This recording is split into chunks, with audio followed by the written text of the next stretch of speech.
இன்றைக்கி கர்நாடகாவினுடைய மிக முக்கியமான இந்த ரோட்டில் வந்து அவருடைய சிலை ஹானர் பண்ணி இங்கே வைக்கப்பட்டிருக்கிறது. அவருடைய அந்த சிலையினுடைய அவருடைய கரத்தில் அந்த கன்னட டிக்ஷனரி கொடுக்கப்பட்டிருக்கிறதையும் அவருடைய கரத்தில் ஒரு சிலுவை அடையாளம் போடப்பட்டிருக்க நீங்கள் பார்க்க முடியும்.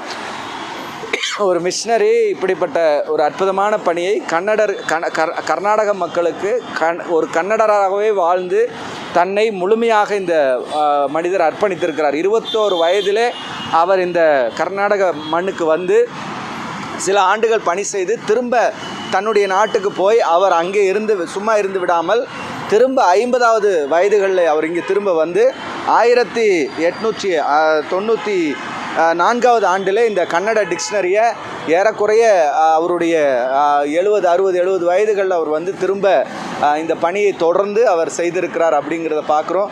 ஒரு அற்புதமான தேவ மனிதர். அவருடைய பணியை இன்றைக்கு உங்களுக்கு சொல்லுவது